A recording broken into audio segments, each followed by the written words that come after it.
Semi ഫൈനലിൽ വമ്പന്മാരെ വീഴ്ത്തിയാണ് സെനഗലും മൊറോക്കോയും അവസാന അങ്കത്തിനിറങ്ങുന്നത്. ഇരു ടീമുകളും ഇതിനു മുമ്പ് ഏറ്റുമുട്ടിയപ്പോഴെല്ലാം മേൽക്കൈ മൊറോക്കയ്ക്ക് തന്നെയാണ്. 38 മത്സരങ്ങളിൽ ഏറ്റുമുട്ടിയപ്പോൾ 21 തവണയാണ് മൊറോക്കോ വിജയിച്ചത്. 9 തവണ സെനഗലും, 8 തവണ സമനിലയായി. ആഫ്കോണിൽ ആദ്യമായാണ് ഇരു ടീമുകളും ഏറ്റുമുട്ടാൻ പോകുന്നത്. കഴിഞ്ഞ വർഷം ഓഗസ്റ്റിൽ ആഫ്രിക്കൻ നേഷൻസ് ചാമ്പ്യൻഷിപ്പ് സെമി ഫൈനലിലാണ് ഇരുവരും അവസാനമായി ഏറ്റുമുട്ടുന്നത്. അന്ന് സെനഗലിനെ പരാജയപ്പെടുത്തി മൊറോക്കോ ഫൈനലിലേക്ക് മുന്നേറി. മഡഗാസ്കറിനെ ഫൈനലിൽ പരാജയപ്പെടുത്തി ചാമ്പ്യന്മാരായത് മൊറോക്കോ തന്നെ. ഈ ആത്മവിശ്വാസത്തോടെയാണ് മൊറോക്കോ ആഫ്കോൺ ഫൈനലിൽ വീണ്ടും സെനഗലിനെ നേരിടാനെത്തുന്നത്.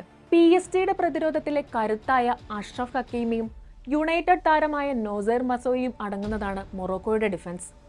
കൂടാതെ സെമി ഫൈനലിൽ പെനാൽറ്റി ഷൂട്ടൌട്ടിലടക്കം മാൻ ഓഫ് ദ മാച്ച് പ്രകടനം നടത്തിയ ഗോൾ കീപ്പർ യാസിൻ ബോണോയും അവരുടെ കരുത്താണ്.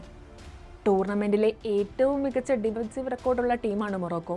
6 മത്സരങ്ങളിൽ നിന്ന് ആകെ 1 ഗോൾ മാത്രമാണ് ആതിഥേയർ ഇതുവരെ വഴങ്ങിയത്. ഗ്രൂപ്പ് ഘട്ടത്തിൽ മാലിയോട് സമനില നേരിട്ട മത്സരത്തിലെ പെനാൽറ്റിയായിരുന്നു അത്. കൂടാതെ ടൂർണമെന്റിലെ ടോപ്പ് സ്കോററായ ബ്രാഹിം ഡയസ് അടങ്ങുന്ന മുന്നേറ്റ നിരയും ഒട്ടും പിന്നിലല്ല. ടൂർണമെന്റിലാകെ 9 ഗോളുകളാണ് മൊറോക്കോ സ്കോർ ചെയ്തിട്ടുള്ളത്. അതിൽ 5 ഗോളുകളും റയൽ മാഡ്രിഡ് താരത്തിന്റെ ബൂട്ടുകളിൽ നിന്നാണ്. തുടർച്ചയായി 26 മത്സരങ്ങളിൽ തോൽവി അറിയാതെയാണ് മൊറോക്കോ ആഫ്കോൺ ഫൈനലിൽ എത്തിയിരിക്കുന്നത്. ആഫ്കോണിൽ മാത്രമല്ല, ലോകകപ്പിലെ തന്നെ ഫേവറേറ്റ് ലിസ്റ്റിൽ മൊറോക്കോയുണ്ട്.